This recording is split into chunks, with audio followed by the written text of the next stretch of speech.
Hey everyone, welcome back to 22 Panels. This is the podcast that aims to examine, explore, and elevate the medium of comics. I am Tyler, and across the interwebs from me is Tad. I forgot to do my thwip, Tad. There we go. You Interwebs.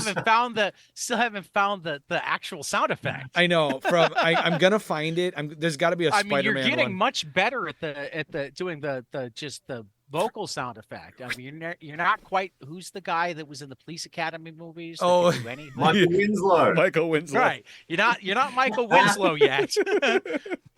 That was Ryan K Lindsay, our guest tonight, plugging in with the answer. Yeah. How's it going, Ryan? Hey man, I'm just sitting here waiting to just unload like random 80s trivia. I'm all for that. Random 80s trivia works for me. Actually, that reminds me, the one thing I have queued up your Daredevil essay, and I didn't manage to read it before. Oh yeah, because I read it ages ago. I bought that book a long time ago. I'm a Daredevil nut. Yeah. But I want to start just because I didn't know it existed until yesterday, and you were kind enough to send me a PDF. You have worked with one of our favorite artists and one of our favorite letterers.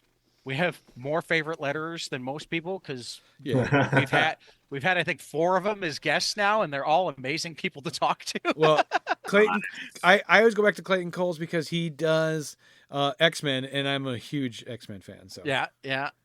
Clayton's a great guest. Yep. We had Clem Robbins as a great guest. Who's the other letterer we Nice. had? Why can't I remember right now? Hassan. Well, no, I know we had Hassan. Hassan did this one, but I think we've had 4. Okay. Oh, Darren Bennett. We had Darren Bennett, Okay. World. Oh nice. Yeah. So yeah, we're the podcast that talks to letterers. Letterers, Ryan, so, letterers are the unsung heroes of comic books. They are, and they're the first one that gets to see the completed version, which just makes me jealous. Yeah, they are on the forefront, and they're always like the nicest people. I don't know what it is about that line of our production in comics, but every single letter I've worked with, they're always just super like friendly, and they're like they're for some reason they're always trying to like beat deadlines, which is kind of crazy. And I love every single letter I've worked with. We've worked with Jim Campbell recently, and he is just such a dude. They always send like the nicest emails.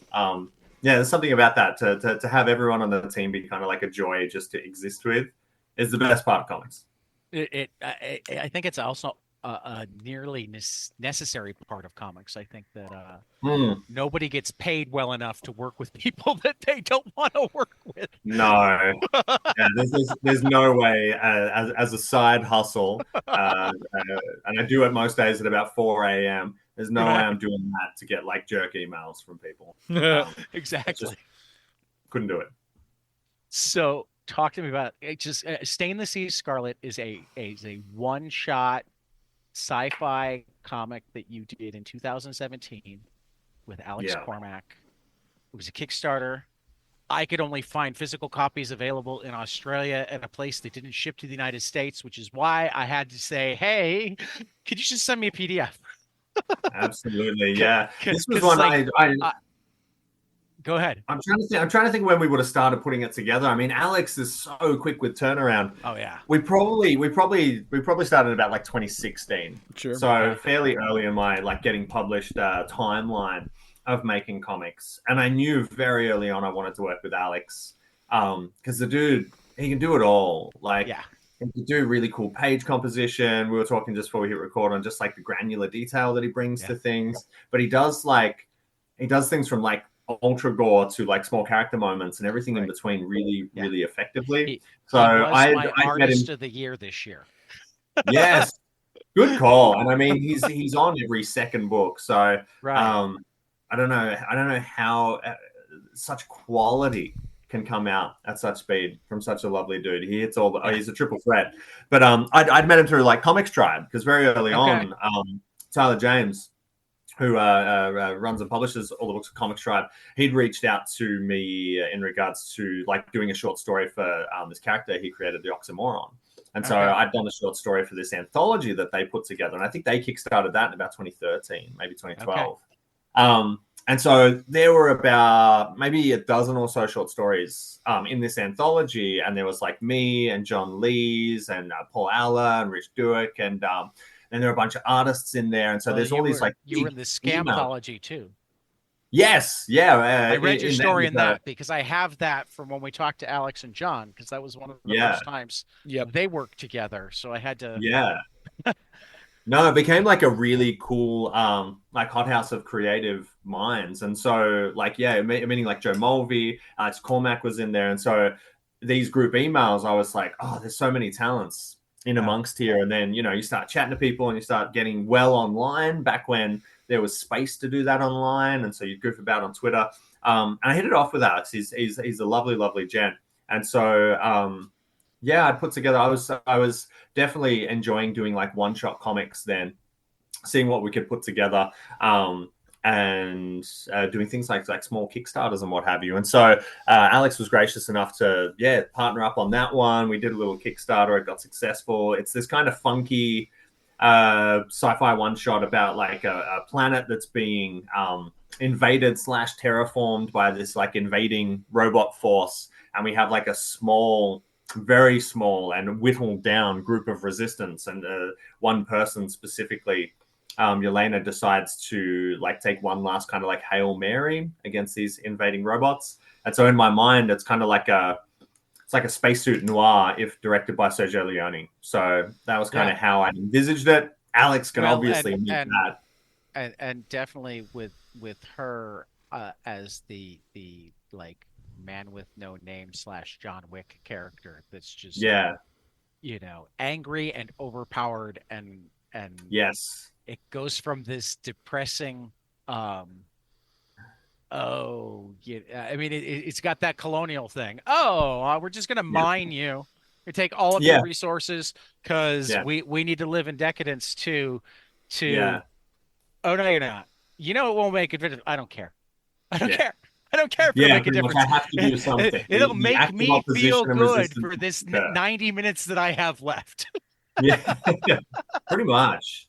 I think there's a lot of power in considering just the act of resistance and that like apathy and giving up. I don't know. I find in story as well as in life, I find apathy really. I dislike it. I understand why it creeps in. I understand where it's cultivated, and I know no one loves choosing it, but sometimes they're forced into choosing it. But I can't stand people who try to push it as a solution to others. Be like, just sit back because there's nothing you can do. I call shenanigans on that, and so it was nice to tell a story where I was like, you know what you can do? You can do whatever you can do, and it'll make some form of difference. And so it was nice to put that together. It did well on Kickstarter. I did a small print run in Australia and took that around to cons. But especially at that stage, and probably even like still now to a degree. I actually don't know. I don't even have that at conventions at the moment because we sold through. I at any stage, I guess, could go back to print. Because I mean, this is like I try to do conventions kind of like. People would not have. It's so good. It sells really, go, yes, really well. Take my money. How much money here? Just take the money.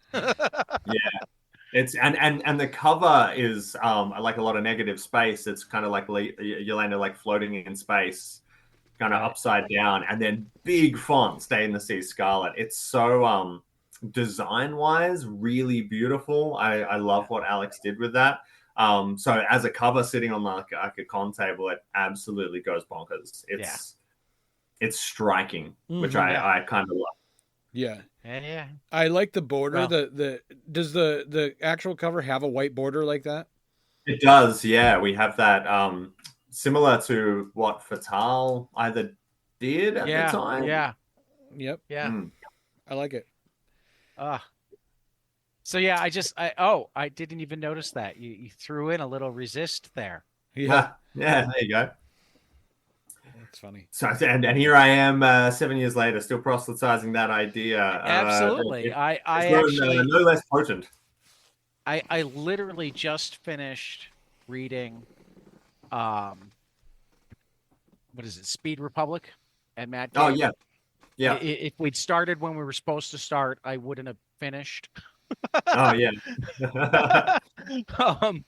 And I loved how I'm a big fan of the stories that like have the ideas just around the edges, so that they're gonna sink in. Yeah. But people won't always realize that they're. I mean, I always loved having the conversations with the idiot at the comic shop that was angry about get the politics out of my comics. I'm like, dude, yeah. don't you remember when Captain America hit Hitler? Yeah. You know that we weren't in the war at that time. We were neutral, right? Yeah. It's wild to think politics that have people always think been in stories, your comics. yeah, have just sat there, just being a form of entertainment. Not Right. like I teach a creative writing course at a local uni, and one of the first things we teach the students is myths and fairy tales, because the whole point is stories have meaning that teach you things, and they're embedded in context and culture, and then we kind of move from there. Like there's no way around it. Like even a story that just feels like it's just silly entertainment or it's throwaway, it's still informed, even though it's not trying to be a message. It's still informed by this melting pot of the creator and the location, and something will come out of it. So exactly. Though I gotta say, I mean, really, Denmark as the center of the. I mean, what did they ever? Yeah, do? absolutely. Just quietly off to the side, just kicking it, waiting for everybody else to just take each other down. It's a silent wrestler on the turnbuckle, just waiting, and coming in for the final tap. I love it. Yeah, I had to. I had to do that. It just as soon as I was thinking and looking at the map, where are we going to go? Where's the finish line in Speed Republic? Where's the utopia going to be? I was like, yeah, Denmark, 100%.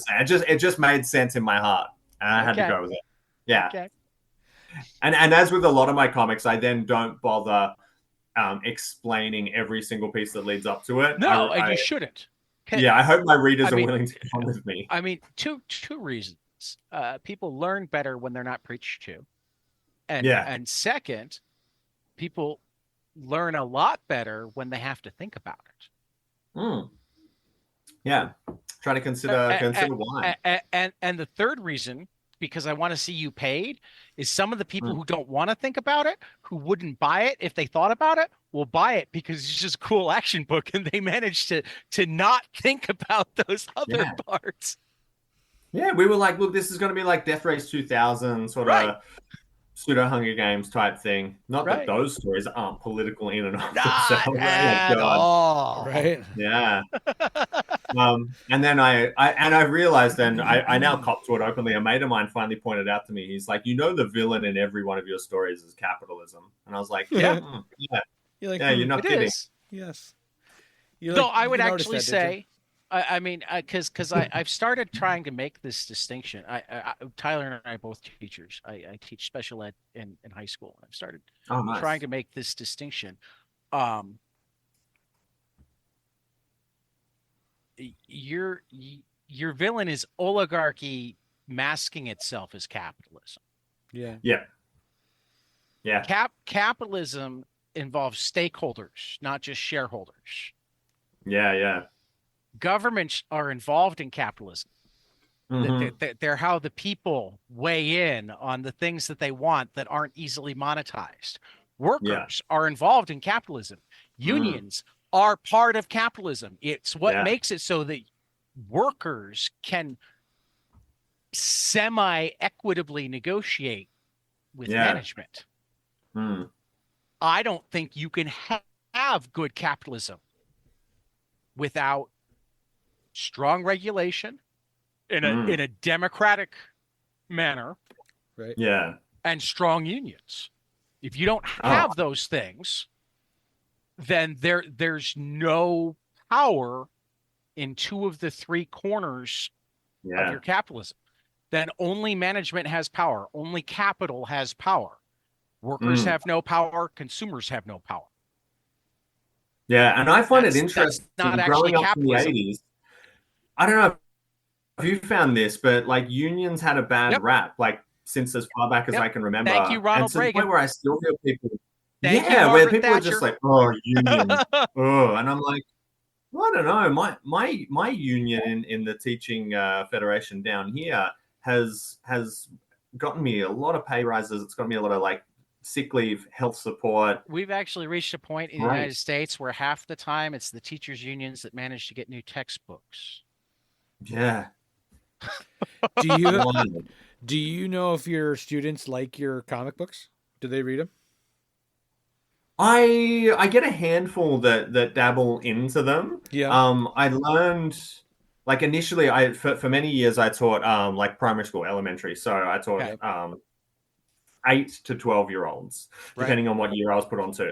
Most of my stories are not aimed at that age demographic. So they would know I wrote stories and they'd be like, "Hey, sir, what have you written?" And I'm like, "Wait a minute, nothing. They call you sir?" Actually, they more call me sir now that I teach at the college, which is 16, 18 year old. I think it's because they refuse to learn names. At the primary school, it'd be Mr. Lindsay, actually. So I'd be like, "Mr. Lindsay, what did you write?" And I'd be like, "As far as you're concerned, nothing. Do I want you looking up negative space about a writer who gets writer's block on his suicide note? Yeah. No.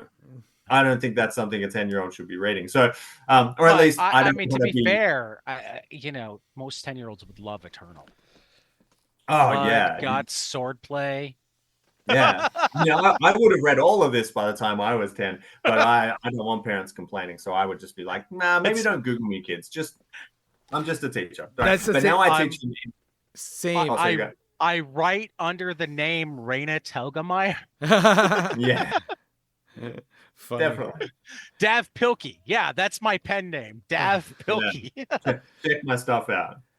I do the same thing. I teach art. I teach high school art, and I don't really broadcast to my students that we do this podcast. I just don't want them like I don't broadcast it, but I don't hide it. I'd say about half my students know. Okay. Yeah. It's a funny line. I learned have one older listen kids. to something. If I tell the older students that I do it, they're like, "Well, nice work. Who cares? You're an idiot." And I'm like, I sound like I'm bragging. Whereas if I never mention it and another teacher mentions it or they discover it, they think it's the coolest stuff ever. Coolest thing ever. I mean, that's I mean, in psychology. We regularly have the stories from our creator friends about how their kids' utter disdain for their comics. Completely. I think my favorite was Tom King talking about showing his Superman comic to his son, and his son going, "It's okay, but Dan Jurgens is better." I love it. This last time we were talking to him, actually, I don't think it's been announced yet. He's got something coming up that's in the only area that his kids actually read a lot of comics. So for the first time ever, he's kind of cool to them. It's like, about time, Dad. Yeah, hold on to that. I don't even try with my kids. I'm just like, no, I'm in the office nerding it up. And they're like, "What? Are you paying the bills, Dad?" I'm like, "Yeah, I think so." How old are your kids? Tween and teen. Tween and teen. Young teen as well. So those are nice formative years. Those are. God bless you. Keep me busy. I know. I don't miss those years. No, I don't miss those years. My son, my son is 18 and he's graduating high school this year. So that's nice. That's a big change for me, knowing I'm going to have a high school graduate son. Oh.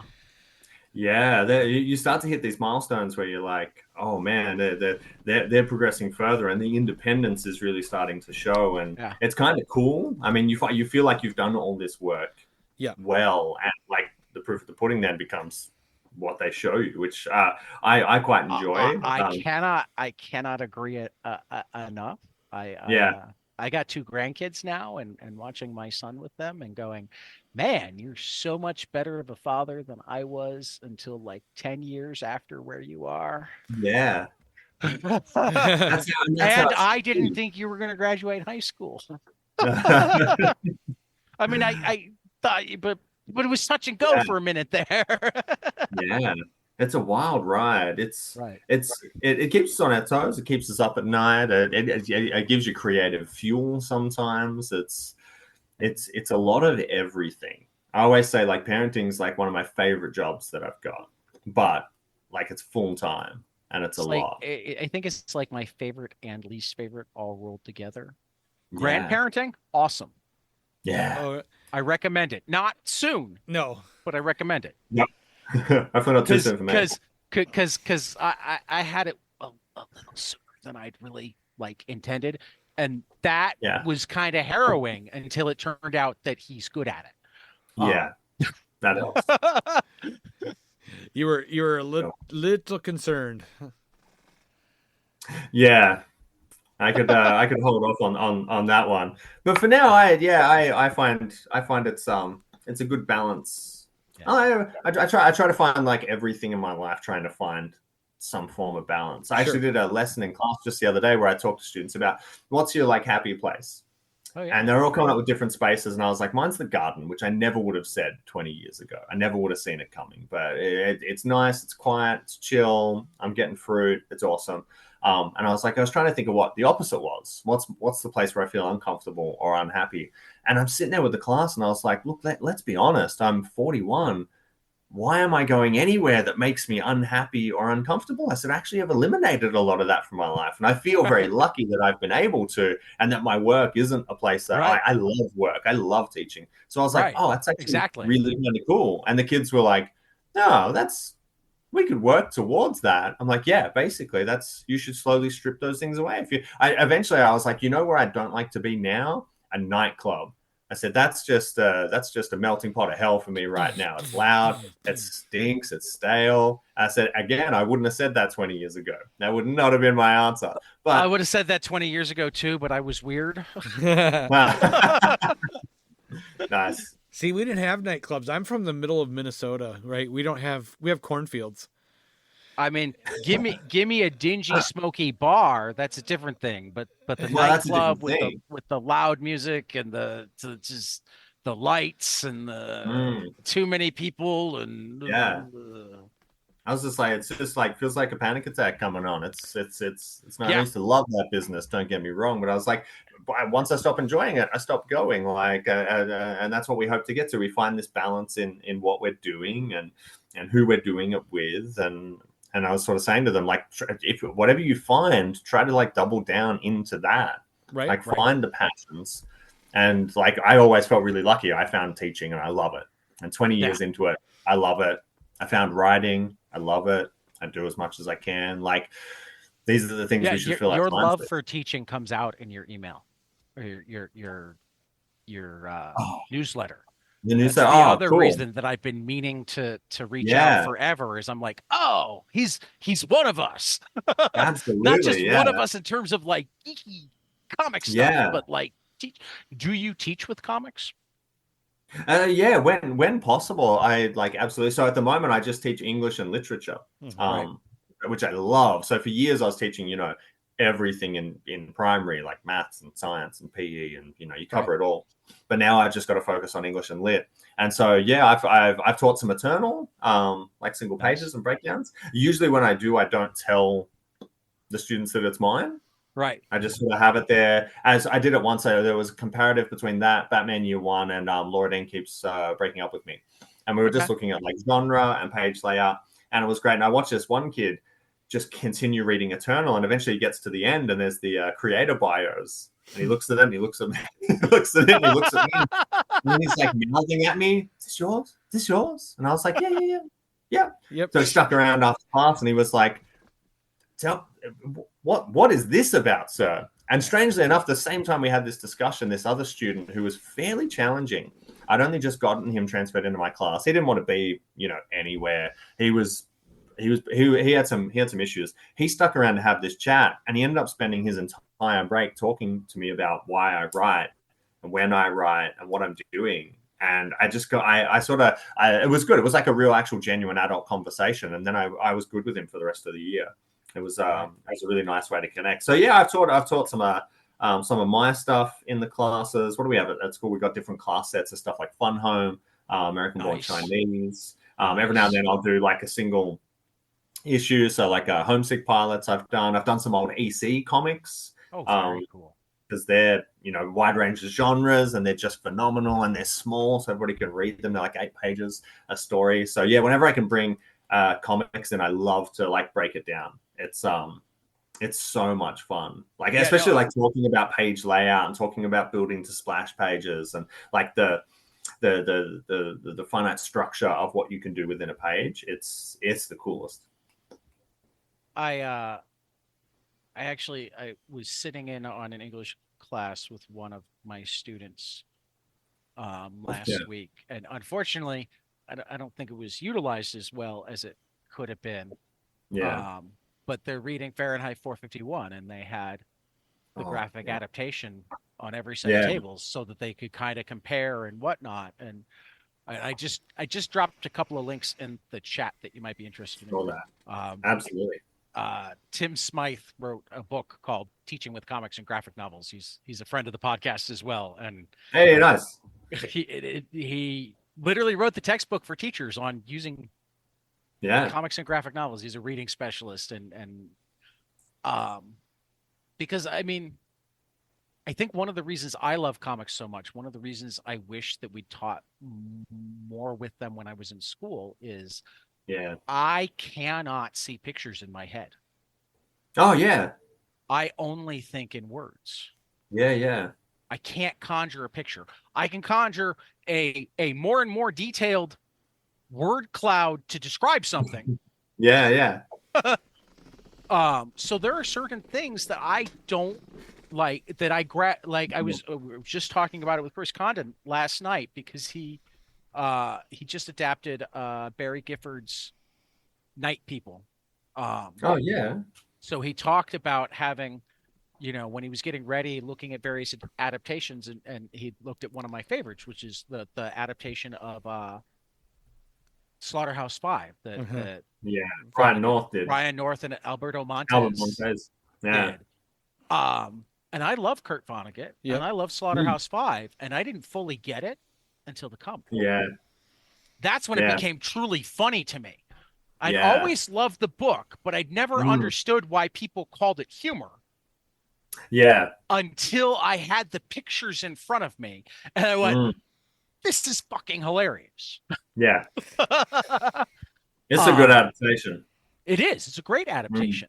But I mean, the way comics force you to use both sides of your brain, the way you have to be that much more of a final collaborator than in any other medium. Yeah. Because you choose the pacing, you define the gutters, what happened in between. I talk to students about that idea of they're controlling the closure and that they do it intuitively better than adults. They just get it.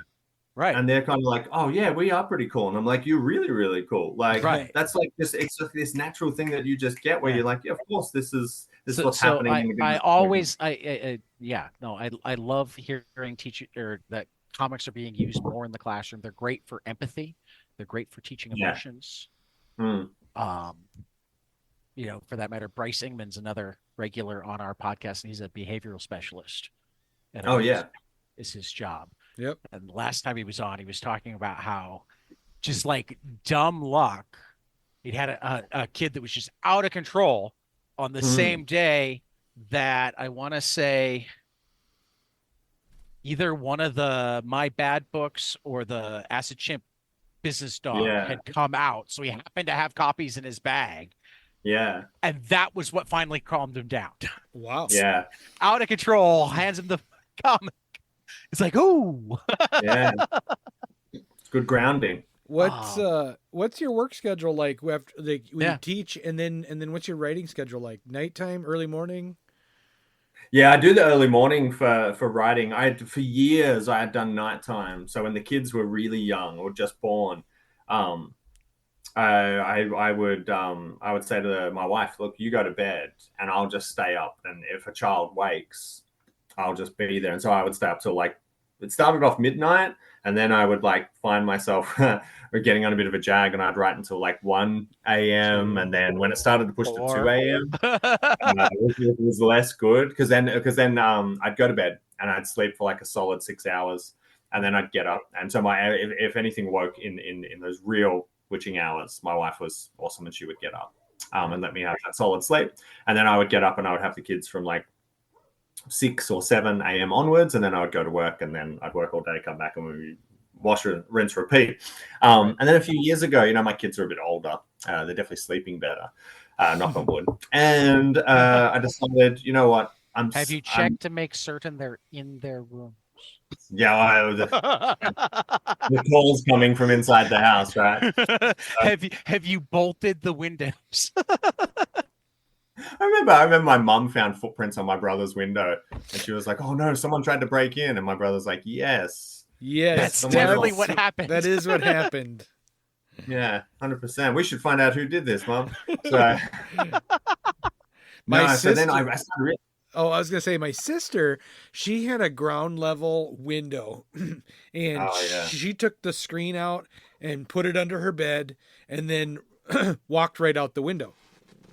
She came back and got into bed. She could not figure out how to get the screen back in her window. And so she got caught by my dad the next day because he wanted to know, why isn't your screen on your window anymore? Yeah. It's a bit of a dad giveaway. Yeah. She couldn't figure. I was the pro at taking the screen out from inside or outside. Oh. Yeah. I had it set up so that I could put the screen back in behind me. Nice. I never probably should have said that because my mom listens to this podcast. Oh, funny. There's a statute of limitations. We can admit anything to our parents now, surely. Sure. I routinely just dropped stuff on my mom within 5 years. I'd be like, 5 years ago, and I'd constantly just let her know what the past was. Oh, although from memory, I got to be honest, I don't think I ever once snuck out of my house. Me either. Literally. I was not. Yeah. I didn't care to do that. I didn't do much. I just took walks. Nice. Just clear your head. I dig that. Yeah. I mean, I would sometimes maybe not give the truth as to where I was going and be like, I'm going to sleep at a mate's place. And then me and that mate would go perhaps somewhere else. Sure. But I don't remember. Honestly, I probably could have used the back door, but that wasn't as romantic. Well, yeah, you gotta because I was on the first floor and everybody else was upstairs. I probably could have just slipped out the back door. Yeah, as easy, particularly because it was actually a little bit of a drop. Climbing back in wasn't easy. Yeah.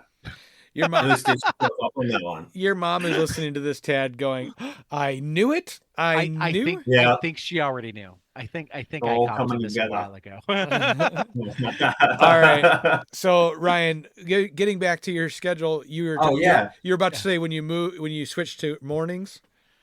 Yeah, I started to realize I think it was just as I was starting to get towards 40, I realized I wasn't doing great work after 11 p.m. Right.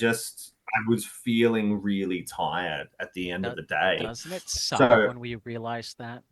Yeah, my frail form was giving up on me. And I hated that realization that I wasn't really a night person anymore. Yeah, I just couldn't do it. And I'd done it for since forever. I was always a night owl through my teen years. Everything. I still will pull an all-nighter a couple times a year just to prove to myself that I can, because I What do you do? Miss it. What do you do? Do you just read? Read, write, play video games. I don't do that much, but it's no, not going to sleep. I'm not an old man. Does it not give you a 2-day hangover to be up that late anymore? Sometimes, yes. I don't bounce back. I don't bounce back at all. I don't do it during the school year. Oh, yeah, God, no. only on breaks. Yeah, 100%. And for that matter, generally it's I pull the all-nighter and then go to sleep for 14 hours. Yeah, and just clock a day and then come back. Get up for 3 hours and then go back to sleep for 8 hours, and I'm back to my normal schedule. That's about the only way it could be done. So yeah, I just got sick of grinding through it and staying up late, and I was really rubbing my eyes and typing, and I just realizing I'm a bit cloudy, and I was like, you know what, I'm gonna try the early morning. I'd never really been a super early morning person. And so I was like, look, let's just take that time. And that way I was also thinking it's a real finite period, because I then the kids get up, I got to go to work.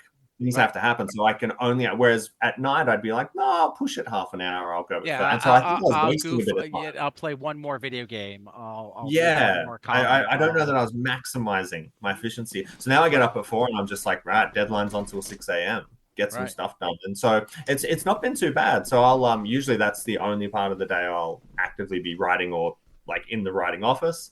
Right. And then it's like exercise and breakfast and the day starts and go to work and I never do any writing at night now. But I'll do a lot of thinking around story. And I think my kids especially have started to clock as what did we watch recently? We watched The Fabelmans, which I don't know if you've seen it, the new Steven Spielberg film, or it came out like a year ago. Okay. I think I've heard of it, but not seen it. Phenomenal. Like I cannot speak highly enough of this film. I think it is absolute genius, but it's basically Spielberg's like life story or his growing up years through like the tale of Sammy Fabelman and his family. But he's very openly said, look, this is actually just autobiographical to about 95%.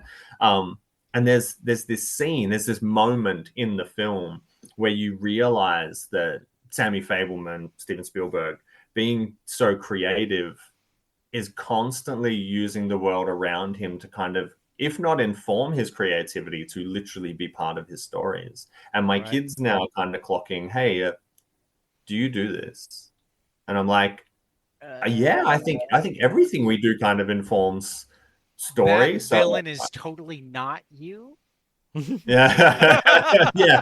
Don't worry about it. Like you're not in any. Although I actually did a comic starring my 2 children, so they literally were in that. Which one? Ink Island. It's like a kids fantasy one shot. It's about 2 kids who live in a lighthouse that's there to keep the monsters in the dark away because obviously that's what a lighthouse would do. So when the globe breaks, the mayhem ensues. So like that is not about them at all, but they're in it. It was fun and they loved it. Whereas for everything else, I was like, oh no, I'm constantly processing like family or interests or trauma or anything, and it goes into story. And my kids are sort of starting to look at me like, oh, everything is fair somewhat game. Grist. Yeah, it's interesting to watch them see that tip over because I was watching the Marilyn Monroe film on Netflix, Blonde. Yeah, okay. It's not my favorite film. I think there's some phenomenal directorial moments in it. But I think as a whole, it was a bit of a wash for me. But there's a moment in there where she's like her whole life is on display, right? She's one of the biggest movie stars in the world, and she's just worried that everything she does is fodder for other people through the tabloids and what have you. And then she marries Arthur Miller, and she's clearly worried that maybe she'll just become fodder for his stories and that it's not a personal relationship, it belongs to the world. And she walks into the bedroom and she'd had a discussion with him, like, would you use me in a story? No. And she's like, would you use this conversation or whatever? He's like, no. And then she looks on the typewriter and he's literally typed that out. And I'm like, oh yeah, I can see how people are constantly kind of like, if they're thinking about it, worried about when they interact with creatives, does it go into the stew or does it replicate straight onto the page? And so, yeah, I think that's in my nerdiness. I have to look up everything as we're talking about it. Joyce Carol Oates was a co-writer on Blonde. Yeah, she wrote she wrote the novel Blonde like 20 years ago, and it's a fictional version of Marilyn Monroe's life. Okay, gotcha. And so then Andrew Dominic, who's an Australian director, he sort of adapted it, fictionalized it.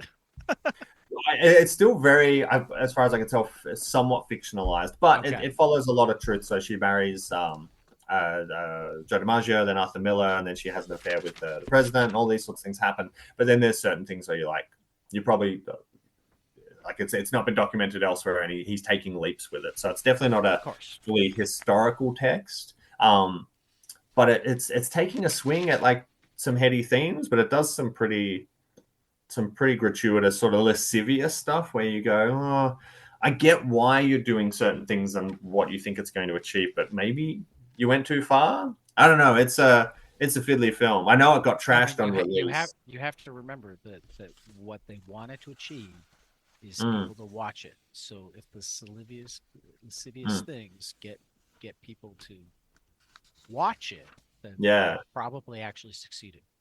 Wow, they're getting the Netflix their money. So because I want to watch it because Andrew Dominic is an interesting. I mean, he directed an Australian film, Chopper, which is just one of the greatest Australian films of all time. It is.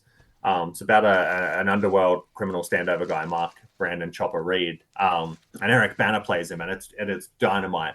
But yeah, I've seen like a few of his other films that he's done, and he's always got sort of very, very hyper masculine, interesting stuff. And so Blonde certainly seemed like a stretch for him. But Ana de Armas plays Marilyn Monroe, and she really is great in it. Like a really, really good turn from her. But yeah, I just think as a whole, the film didn't quite click. But it was, again, another interesting insight into that like line between like creativity and life and like fame and privacy and things like that, which I see the world in gray. So it's always kind of like, I know there are two sides to everything. So I loved seeing stories like that where we're constantly thinking about it. And why I thought about that was because I constantly walk around thinking about story. And I know my wife clocked that years ago. Where she was like, are you here or are you there? That sounds like we had Jonathan Bayless on. He's married to a stand-up comedian. I can't remember which one right now. She had like to explain to him very early on. Yeah, you're going to be part of my routine. Yeah, you are going to be the jokes. yeah, you're the punchline too. So right. I get paid to make people laugh. I tell stories about my life. They're not always completely true because I need to make them funny.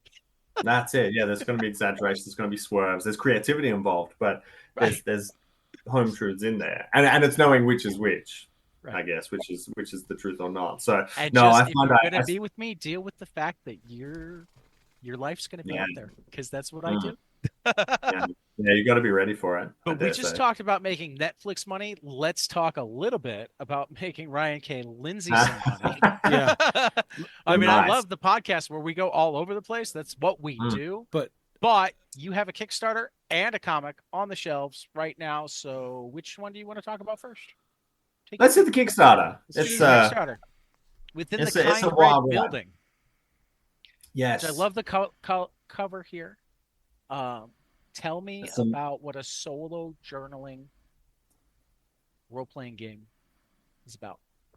I discovered many years ago these like solo role-playing games, which is basically, the standard, I guess, broad definition of a role-playing game is like interactive with other people. It's like Dungeons and Dragons, and you sit down and you collectively tell a story. Well, the solo one, as nature of the name is, you tell the story on your own. And so I discovered a handful of them online and then just like fell down the rabbit hole years ago where these solo writing RPGs, they give you like a series of prompts. So they set you up with an initial idea, a concept, genre, story starter, and then they give you all these prompts. And you're either rolling dice or you're drawing from a 52 deck or you're doing something else to interact with these prompts, and then you write the story out. And so you can handwrite it, you can type it, you can record it in small videos, you can do whatever you like. But you end up crafting this like very unique story that could really only come about through that order of like generation and also through your interaction with the prompts. So it's always going to be slightly personal. I think the one that made me fall in love with it was Long Haul 1983. And so the premise of that one is you're a long haul truck driver and you're driving across America and there's some form of like apocalyptic event that has occurred, and as the creator you then get to decide what that would be, and something is kind of chasing you on your way home, and you can decide, is it vampires, is it marauders, is it just like a poison cloud, is it whatever the hell you want it to be. And so each town you get to, through these series of prompts, things will happen to the truck or to you or when you're finding food or whatever, and at the end of every day in the story you then have to call the person that you've nominated in the story. So it might be the lover you left behind, or it might be your crappy boss you're trying to get to, or it might be your child who lives in another city and you don't know they're alive or whatever. And you call them and you leave a voice machine message. And so you're detailing your day in that way. And it's just a genius setup, and the prompts are brilliant, and it's awesome. And so over the last few years, I started to write little one-page solo RPGs. usually just exploring genre. And I'd use them in class then. So I did a suburban horror one, so I could teach in class. I've done like a fantasy one. I've done like a Monster Island one. I did like a martial arts movie one. Really cool to show like how genre tropes can kind of be tweaked and that you can bring your own personal, slant to them. The one I have on Kickstarter at the moment within the Kind Red building is firmly in the science fiction genre. My idea, and thus the kernel of an idea of the story is you are some sort of intergalactic character, whether you are a smuggler, bounty hunter, mercenary, person, whatever you want it to be, you are being chased by something. And so again, we leave it open to the people playing. They can decide, is somebody after the bounty on your head? Is somebody after your cargo? Is somebody after the information in your head? Is somebody just hate you personally? Whatever it is. So you're fleeing and you land on this planet and you crash land and there's not much around, but you see this gigantic building. So you go into the building because you want to get away from whatever is chasing you. And that's when the story kind of starts. And the mechanic of the story is, each level of the building you go onto, you will roll a d6 to work out how many cards from the 52 deck you will pick up. You will pick those cards up. There are a variety of prompts based on the suits, the 4 suits that there are, and it means you might end up in a fight. It means that you might end up picking up an item. It means you might end up learning some more information about something, or it means you might end up reflecting on yourself in the past. And so you end up with this balance of somewhere between like the building crawl of dread to like the introspective kind of like sci-fi of Solaris, if you will. And so the extra mechanic we have in the game is each time you go into the wall portal to access another level, you will roll a D8. Even numbers go up, odd numbers go down. So the odds of you ever getting back to the ground floor specifically are actually pretty slim. And so each time you enter a level, you're slowly doing stuff.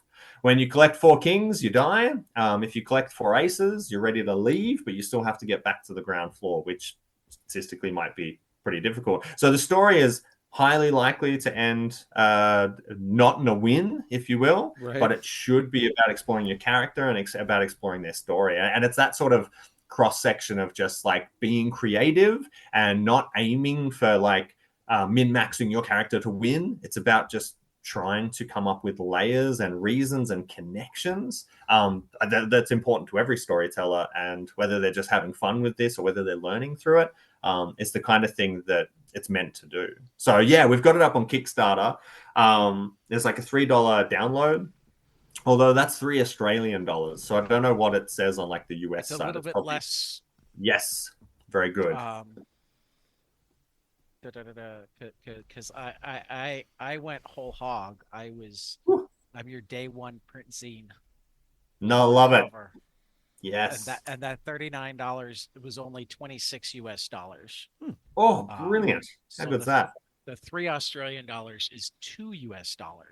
Yes. So, I love a good cheap digital entry point. I know that means my funding goes up very incrementally. And brings people in. For $5 US, you can get within the Kind Red building and the 1-page solo writing RPGs that he was just talking about as PDFs. So yeah, all 7 of them. I knew right away that I was going at least that far, but then I started looking at. I fell in love with this cover right off the bat. That's Sammy Cavella right there. It is. Yeah. It is, and I love reflections. Yes. It's so good. Visually and thematically. Whether it's seeing a reflection in somebody's, that's probably my favorite, is when you see the reflection of what somebody's looking for actually in their eye, not in the glasses, not in but in the eye. I love that. But just in general, I love reflections. So to have this space helmet and like the orange planet surface and the tower and the multiple moons. It's so beautiful. I was sold right there. It's like, okay, how much more is it going to cost me to get that cover? Yeah, I can do that. Absolutely. Yeah, I can do that. Particularly as a day one. Didn't go the sketch cover. I mean, I don't draw. So, the sketch cover. Well, that was one where I was like, somebody might want it, but I'd be going for the Sammy Cavella, not the blank cover myself. I mean, if you know that you're going to see Sammy or somebody else cool that you think could do something with Yeah. it at a con Mm, soon, mm, maybe. yeah. But But that was the otherwise, one no. item that I thought was kind of weird. Yeah, Sketch definitely. card. And that's what I like about Kickstarter. See, so I could put that up there, and I know it's not for me. I don't do even with Right. the comic variant sketch covers. I don't get those. I do sometimes, but only because my wife is an artist. Oh, So I'll get nice. them and ask her to do something. That's pretty cool. But it's the sort of thing I know I wouldn't do. And then I thought, oh well, if somebody else, we'll let the market decide. And if Right. nobody buys it because it's Kickstarter, it doesn't matter. You just don't They produce it. just Yeah, they can just buy the other one. So I kind of like I really really love Kickstarter for that reason. It becomes this month long like celebration of like your project. You can offer all this little stuff that you couldn't do if you did like a diamond release or a store release or you took them to cons. I wouldn't want to print 20 of something, take it to a con and realize there's no market for it. But putting it in as like one pledge level on a Kickstarter, no one wants Right. it. No harm, no foul, which is kind of cool. So yeah, I put it in there and I thought, oh, we'll see. Because you never know. Because every now and then you run a Kickstarter and then people reach out and they're like, "Hey, where's the lenticular cover or where's something else or what's going on with this?" And you go, "Oh, okay, that would have been interesting." So yeah, you never know what to put up, which I find kind of cool. But this one's a fairly bare bones campaign. It's So just sort of far, some stuff I can manage. so far, it doesn't appear that you have any sketch cover takers. No, and It's the only one of your yeah, and I don't want to be high a bad level that person you don't if have I any get none, takers. but it's one less thing to organize. Right. Your hope so nobody does it. Yeah. Yeah, Well, because then I got to fire up the does it get machines of industry and expensive get if one. it's like just one? Yeah, just be one. I'll be like, all right, I guess. Yeah. So it's been a really fun campaign to put up so far. It's different from what I normally do because Right. I've got 10 years of comics on the stand, but I've only been sort of like I've been dabbling with the RPG stuff on itch.io and just putting them up often for free or for $1 on there, and it's just been a nice separate space. I quite like. I mean, I love like finding and buying a lot of other solo writing or journaling RPGs. Ken Lowry's a guy who had done some comics and is doing some RPGs, and he did one called Void 1680, where you curate like a nighttime radio show, and you actually queue up songs, but then you also like write what the callers would call in and say. And he's actually turned it into like a YouTube channel where he literally does an hour of the game with a Spotify playlist and these like recordings of like callers that are coming. Is phenomenal. It's one of the best because it's such a unique idea, and he slays with it. Like it's brilliant. So I like it Yeah. because it's something you probably couldn't get in any other medium. I mean, you could maybe not the way he does it. Like I'm thinking of like Pontypool. Like you could have that, but that's not the music, and that's just the callers. His thing is so unique, and that's what I love about being able to do these RPGs. You just get to put something out there where, as someone who grew up, in the 80s playing fighting fantasy paperbacks, where it was just a solo D&D style thing. I like that this takes it to the next level where you do the writing as well. Yeah. And you get to like really like nerd out and just explore some words and just start something off. And often it'll give you a bit of a creative burst, and then maybe it just gets the pencil or the keyboard moving, and then you transition to one of your own things. Or exactly. I mean, that was what I was gonna say. As a writer at heart that doesn't write nearly enough anymore, just because it used to be that I felt inspired by like everything, and I read like hours of drivel every day. Yeah. And now I feel like when I write, it's much better than a lot of what I used to write. Yeah. But I don't feel as driven. So yeah.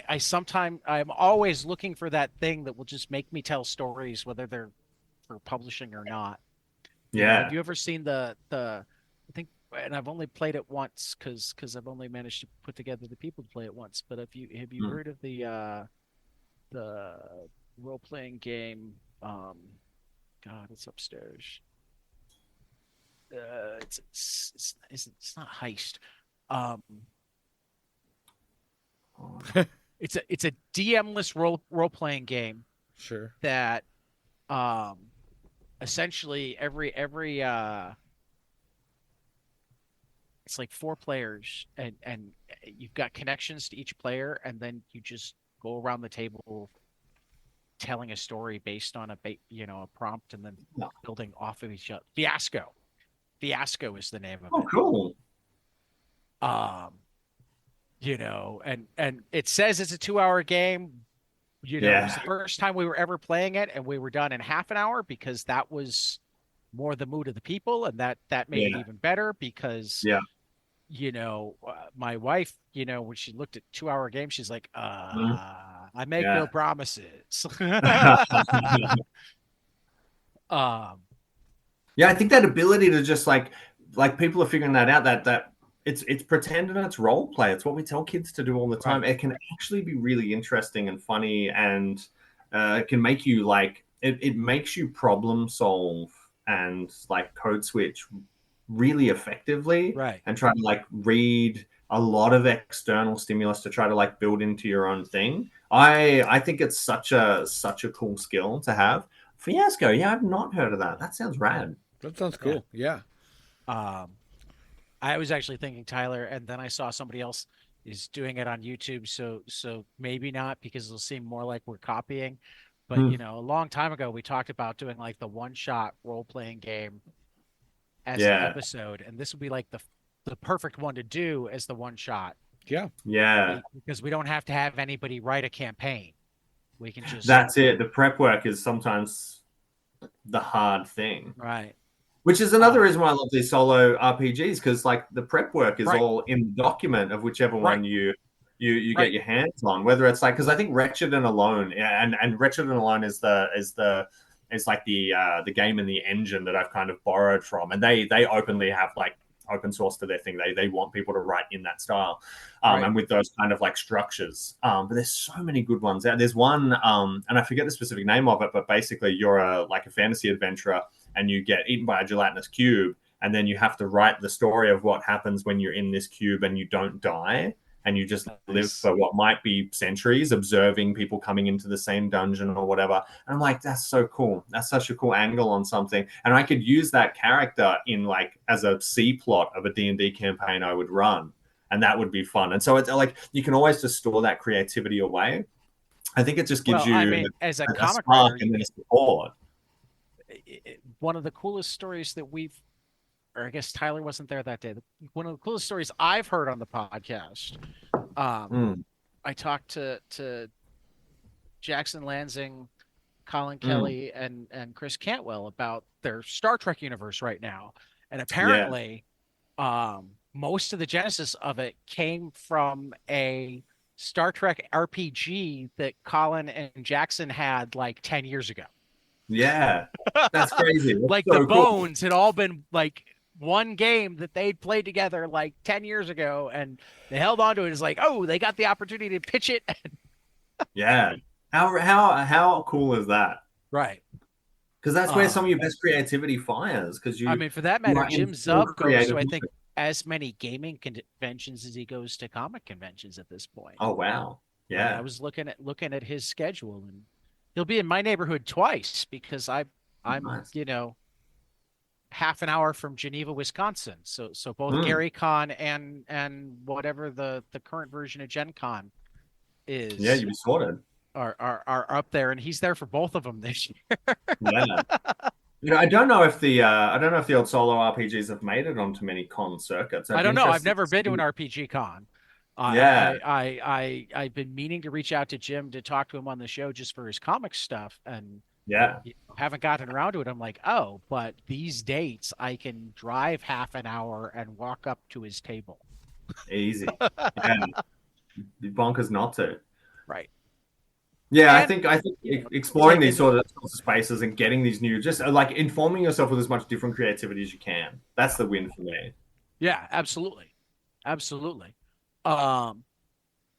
So, dear editor, I love Dear Editor. I was just gonna say, let's talk about Dear Editor. And it looks like this is the English edition. It looks like you already. Is this something that's done and you published in Because it pops up on your bio Yeah, twice. we did digital only Kickstarters back in 2013 through to 15 or 16, I think it was. And so Sammy and I put each issue together and would kickstart it as a digital only one. We do digital only just because postage out of Australia is dire. Right. So I did not want to go down that route for people having to spend a lot of money for single issues. So we slowly eked those out. We did a 3-issue miniseries with it. And then we wanted to do a collection of the three issues. But kickstarting that is a decently sized endeavor. We would have to deal with the postage issue. So we kept sort of sitting on it. And as Sammy and I did that, we would then get other opportunities to tell stories. So we did Beautiful Canvas at Black Mask, and we followed that up with Everfrost, and we did Chum at Comics Tribe. And so we've continued to sort of keep working together. We've been really good mates for a decade now, and we've always sat on Dear Editor. And eventually we were like, well, we want to get this trade out, but we don't just want to give it up to a publisher. So we got offers from different places, but a lot of them would take big old corporate bites out of it. And so we weren't too keen on that. We felt we wanted to hold on to everything that it was. And eventually ended up liaising with Mad Cave Studios, who are phenomenal and have been so supportive. And they had just kind of like the perfect deal and opportunity to bring the book to life. So we decided to reissue each of the issues. We decided to get them colored because it was black and white initially. And so Lauren Aff came on board to color it up. And we just hit stands, I want to say like 2 weeks ago with issue 1. Yeah. And so our very pseudo-silly, pseudo-serious story of, an editor of the crime beat at a newspaper who's also a deer and nobody seems to mind is finally kind of like, it's out in the world. Kickstarter, obviously. That's what I mean. It gets talked about being like Black Sad, but Black Sad, they're all animals. And yes. Here it's just the deer. We got a solo Nobody player. acts like anybody, and that's one of the things I loved about it is that what I mean that feels like that 3 a.m. crazy idea that you expect to decide is terrible the next day, but instead wake up and go, no, wait a minute, this could work. Let's swing with it. Yeah, it was one of those things where inspiration kind of struck. It was right when my daughter was born, and so I was actually I put her in a baby Bjorn, and I would walk my neighborhood at night because she would sleep in it really, really well. And if she slept really well, my wife could sleep. So I'd take her for a wander, and this kind of spark of inspiration hit. Oh, Dear Editor, like a pun, like writing a letter, Dear Editor. So I was like, great. And so I was researching deer on my phone as I walked around my neighborhood. And then I started to hatch out the plot, and then I wrote the first script on my phone. And the whole time I was just kind of like, what are the logistics of this world? And I didn't initially know exactly like how Bucky, our main deer protagonist, sort of came into being. But I knew for this story, he would be the only one. And so I thought, you know what, I'm going to make it that much like, cinematic masterpiece Coneheads, no one's going to pay any attention to this strange thing in the story. No one's going to reference it. They're just going to accept that it exists in world. And so I just had Bucky be able to do what he's doing, but stand out as a separate individual. And so that's cool because it gives him kind of like unique advantages. He has a deer sense of smell. He has a deer's ability to sprint, although he's not the fittest human. So he can't do it for long, gets fairly puffed out. But it also means we got to put in a nice little sort of side story of, what does it mean to be different in the world? And so you can see from issue 1, Bucky has a few haters, some might call them racists, in that world who dislike that some antlered clown gets to tell the news. And so he gets a decent amount of hate mail that we sort of bring in as a minor plot point. So, yeah, it was one of those things where once we kind of locked in our internal logic, we just stuck with it. Yeah, I have the PDF, or I have the download from Tad, but I have not been able to check it out yet. I've been working nonstop, but I'm looking forward to checking it out.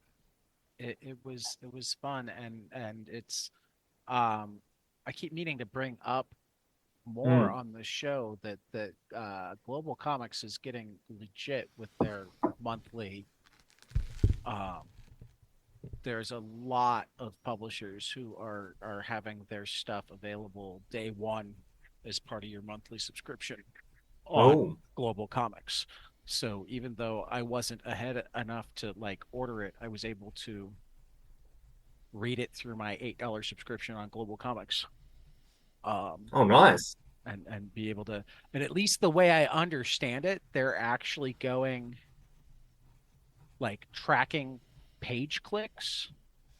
Oh, cool. And distributing like now this is a horrible thing for anybody that I read, because I read so much that my $8 a month is going to be completely yeah. But for sure. But the way I understand it, that they're taking, I mean, you can buy the comics on Global Comics as well, particularly if you don't have the monthly subscription. Yeah. But the way I understand it, and I'm going to be interested to hear from people as they start getting checks or whatever, the way that it's supposed to work is they're tracking page clicks, and they're divvying up, you know, whatever portion, you know, I'm certain they keep a portion for their profits and their upkeep and whatnot, but whatever portion of your subscription goes to creators and publishers and whatnot gets divvied up based on what you actually read.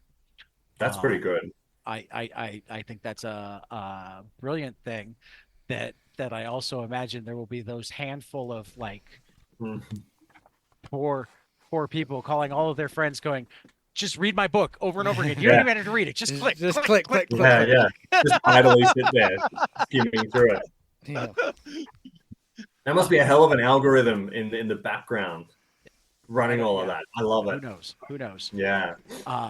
But you know, that's good.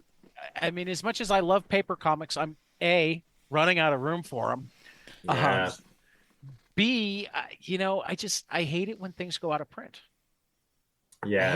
I hate it when like you miss something and that means you can't read it. Yeah, it's a killer. And for that matter, I get creators and I certainly get stores that, you know, freak out about pirated comics or too cheap subscriptions or whatnot. But you know what?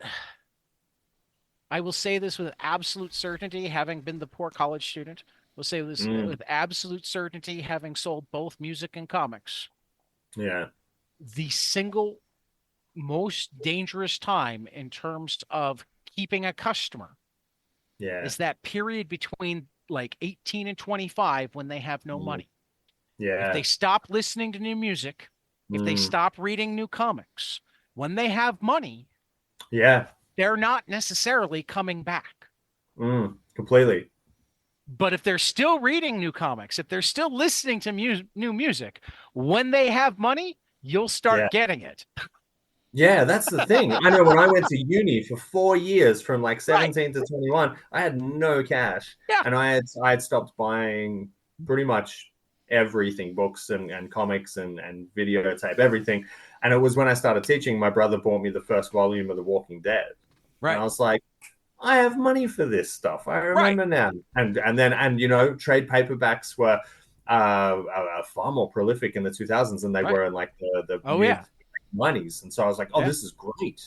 Yeah. And was just able to like stock up on all sorts of stuff. But you know, I'll be honest, you know, between college and then I had my kids young, like a decade where I wasn't, but I discovered message boards that had scans. Yeah. And I started reading new stuff. And then by the time I had money again, I was already back into comics. Rather than being out of comics for 10 years, I was out of buying comics for 10 years. But I wasn't, I mean, I was behind because I was also working a lot more during those 10 years. Yeah. So there wasn't as much time to read. It's more effort. I mean, that's the other thing. It is more effort to download and then find a way to read your... Yeah. You know what I mean? Yeah. It's not nothing. So the person that's bothering to do that has some level of they like your stuff. Yeah.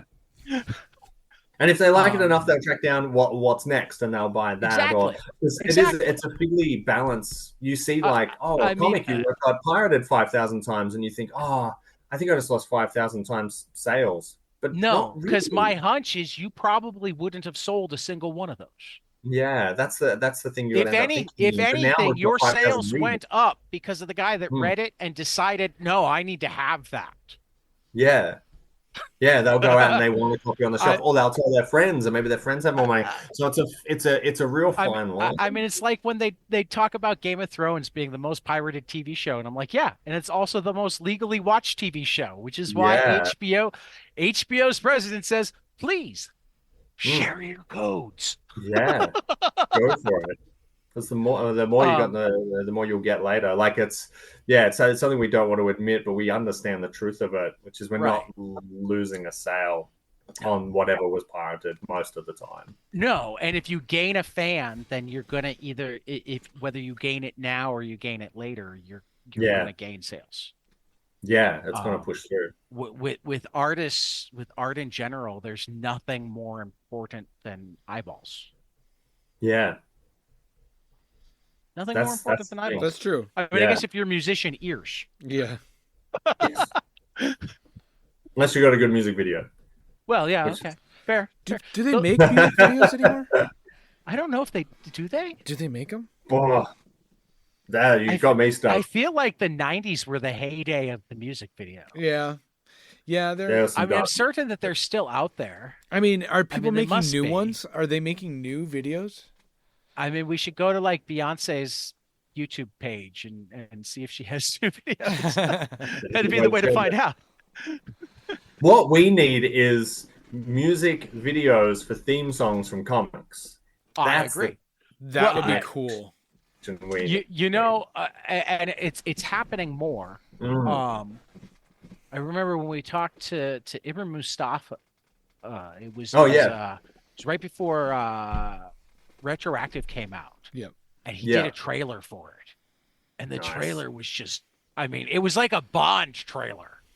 Yes. Only it was his comic. It wasn't even animated. It was the comic, but it had the right cuts and the good music. And I'm like, dude, why doesn't every comic have one of these? Yeah.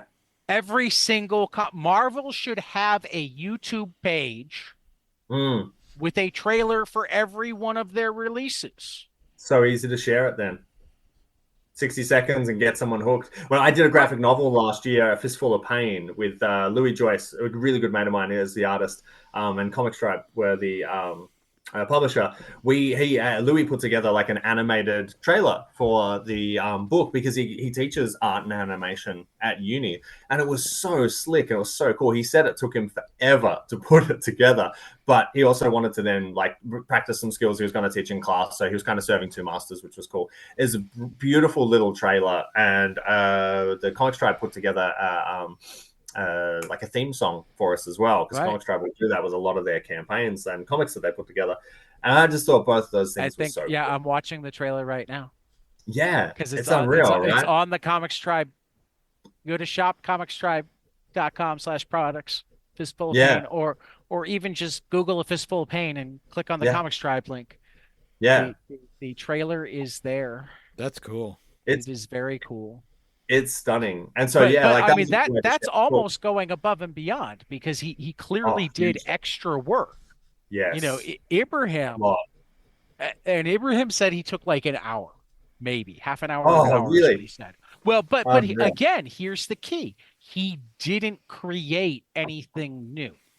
Yeah. He used the strictly stuff from the comic. Yeah. You know.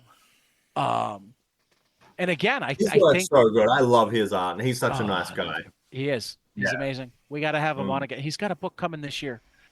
We've got an excuse to have him on again. Nice, yeah. Here I am talking out loud. Yeah. About other creators. Sorry, Ryan. Oh no, never. And it's one of those things. I wish I could put like trailers together. I wish I had any visual skills whatsoever. But you know, I mean, so useless. I still think that there is like there is the one of the bigger market inefficiencies in comics is if somebody learned all of the nuts and bolts of Kickstarter work. I mean like how to get it printed, how to get you know the stuff that creators shouldn't have to know how to do. Yeah. Somebody who and if somebody also knew how to take a comic and make a good trailer. Yeah. And liaise with bands that might write a 30, you know, how many indie bands would be super down to collab in a really interesting way. That would be fun. You know, let's I feel like, you know, there's an opportunity there for somebody enterprising who wants to learn those specific things. Because, you know, I mean, you talked about great things about Kickstarter, but the thing that sucks about the Kickstarter is you gotta find a printer. You gotta either find a service that'll do your shipping for you, or you gotta have everything sent to you, and then you gotta package it, and then you gotta address it, and you gotta mail it. That'll be me in about 2 months' time. Absolutely. Right. Some movies to watch and just and it's not necessarily even that people don't like to do that, but it's still a different set of skills. Yeah, it's a different set of skills you have to learn. And you know, I mean, how does a comic artist know if they're getting a good deal on printing? Yeah, there's so much behind the scenes stuff that we put together with no clue. And there is such a wide margin of prices on Kickstarter that I guarantee you sometimes things that are expensive are because they're just at the wrong printer. Because it's not even like that expensive comic is in a better quality than some of the cheaper ones.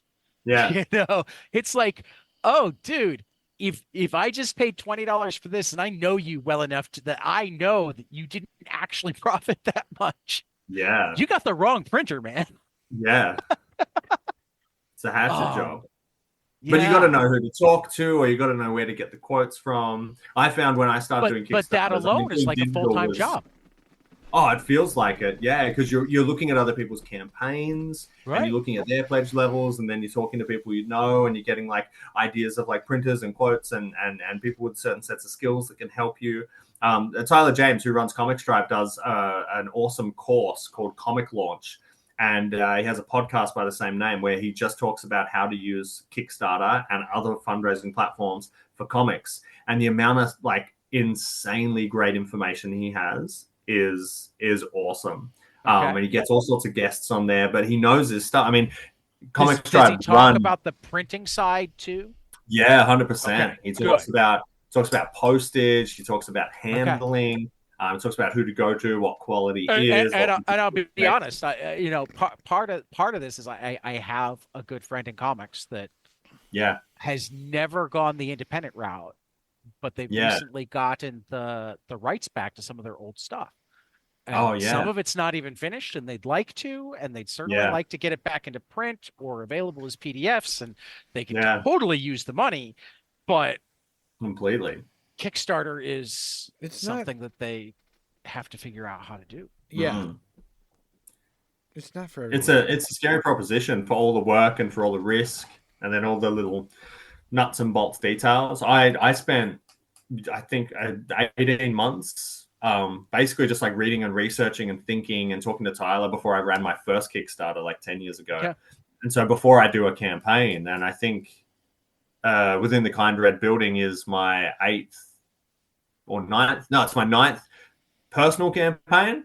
And I've done 2 where the Comics Tribe have kickstarted my book with me. So I've done 11 campaigns. And so I spend so much time prepping and researching and reading around and listening to Tyler's podcast and reading other people's experiences and keeping spreadsheets and links and notes of my own to try to go, all right, what's the best way to be informed about this? But it's a real drain. But I also love Kickstarter because there's this element of, you know. Well, I think a lot of people, once they learn how to do it, adore it. It gives them freedom. It gives them Really does. Ability to have proof of concept that even if they wind up going on to sell it to a bigger publisher to do the work on issues 2 or 3 or for the trade or whatever, rather than having to go around and say, hey, I've got this pitch, please give me money, they can say, hey, I've got this comic that I already sold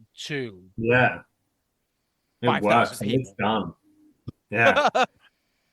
And or they start getting the calls themselves, where it's like the Kickstarter's out and they get the call. I mean, we've talked to both Scott Brian Wilson and Leanna Kangas, and I want to say that True Cult was actually picked up from IDW before they were even done with the Kickstarter for the first issue. I think so. And they still kickstarted all of it, but they also already knew that it was also going to come out as single issues. So it was like, here's the Kickstarter version, here's the single issue version. Yeah, it'll have a second life. And they get,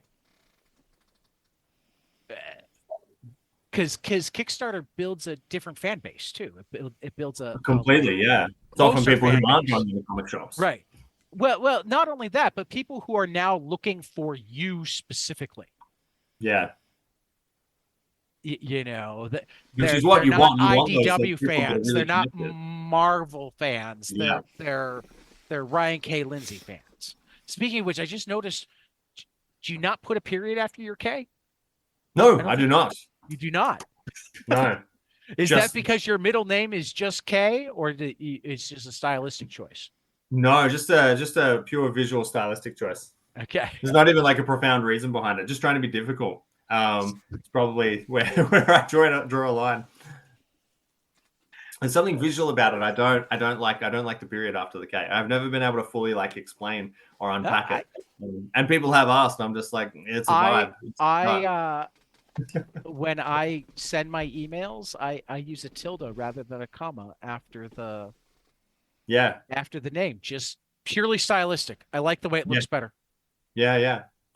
I don't like the dash. The dash feels too impersonal. The comma I don't even know what the comma feels. The comma feels like, oh, hey, Ryan. Yeah. Clunk. Clunk.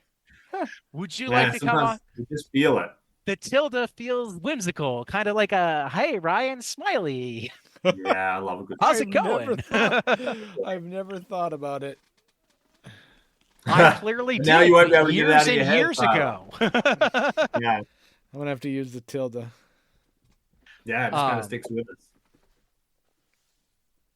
But Ryan, it's been a blast. Anything else you want to plug? I can see Tyler's been up since way too early this morning. Yeah, sorry. So if I keep rambling forever, I'm just tired. He will be okay with it, but he'll be falling asleep on us. And I'm just after midday on a Sunday. I'm fairly fresh. No, I'll say if people listening to this, the Kickstarter will no doubt still be up. So please, by all means, just Google. And we will continue plugging it on the show. Mm-hmm. Thank you. Got it in the notes for the show that we're actually going to record as soon as we let go of you. Perfect. Because we were going to record it this morning, but Tyler wound up working his second job this morning. Yeah. Yeah. So big old day. People can head to within the Kind Red building. They can get their nerdy sci-fi RPG on, and if they head into comic stores, they can find Dear Editor, and also make sure that the second issue will come out later this month, and issue 3 will be out in March. Weeks. I'm certain I'll bring it up when it's coming out because I'm excited for issue 2. That's awesome. Yes. Ryan, you are welcome back anytime if you're plugging anything or if you just want to talk comics with somebody stateside, or I will definitely reach out if we ever do a teaching thing or a. Oh, please do. Yes, because it might be fun to have. I like putting together roundtable discussions, and there's almost always one education-based one a year. Brilliant. See, that would be fun to have a round table of teachers from all different aspects. I mean, Ryan, you're English, and I'm art, and Ted, you're special ed, and we could have. Right. I mean, if Tim came, he's a reading specialist and history teacher. That would be really fun to get. Our perspectives. We've got some librarian friends that use comics a lot. Oh, unreal! Yeah, that'd be really cool. Count me in. That would be fun. So Okay. And if we ever do the live role play, I might reach out to you for that too, because yes, please do. We talked about it first with Steve Cummings, who's in Japan, so we're already gonna have to plan it like it's a lot of time zone. So yeah, getting a bit wild and woolly.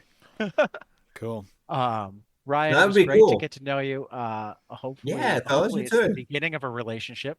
I will probably send random emails from time to time because that's how nerdy I am. Yes, please do. I'll make sure I send some PDFs of stuff that as they come in through, mate. I'll share them with you both. You can send me anything and everything to read. Tad reads so much. I've never Tyler met somebody doesn't always who manage to get to it, but I. One Tad, of the advantages of being a special ed teacher is a lot of my day, and particularly in my particular role, a lot of my day, I want to be hands-on with the student as little as possible, because what we're trying to foster is their independence. Yes. One of my tools for not stepping in, because it's hard as a teacher to not want to just immediately you're always on that cusp. One of my tools for not stepping in is to read a comic. That's brilliant. I spend half my school day reading comics because it's easy enough for me to disengage from the comic when they need me, either because they ask for it or because I notice, he needs a little bit more. Yeah. I can't read a book during the day because they're too engrossing. Because with a book or a comic, I'm definitely going to look up and check on the room at every page turn. But comic page turns come much quicker. It's like every 45 seconds to a minute. It's like, okay, everybody's good. Read another page. That's brilliant. And my kids are grown up, so I got time to read comics at home too. Tyler's got a 4-year-old. Yeah. Yeah, I do. Yeah, my kids are 18 and 5. She's 5 now, but that is running the gauntlet. I know. I thought it through. My grandkids are 4 and 2. I know. But I don't see them as much. No. Yeah. It's a little less consistent input. Exactly. Yeah. Yeah. All right, guys. Again, Ryan, it was a pleasure. Thanks so much for having me on. It was cool just to I enjoy your newsletters when they come out. I'm subscribed to a lot of newsletters. Yeah. And I skim them all. Yes. There are very few that I automatically read all of, and you're not quite in that category, but you're in the next category. Yes. Whereas I'm almost always going to read the first couple of paragraphs and decide, is this something I'm reading all of now? Because you get into teaching stuff. So sometimes it's, okay, do I have the time to get into a more in-depth? Yeah. It's never, this isn't interesting enough to read. It's am I in the right place where I could read this? Or do I need to tag it and try to get back to it later? Yes. No, I appreciate it, man. Thank you. I love the mind. We didn't even talk Daredevil, so we're gonna have to do that sometime. We'll have you back. Oh yeah. You edited a book of Daredevil essays, so I assume you're a Daredevil fan. You're wearing the Marvel T-shirt.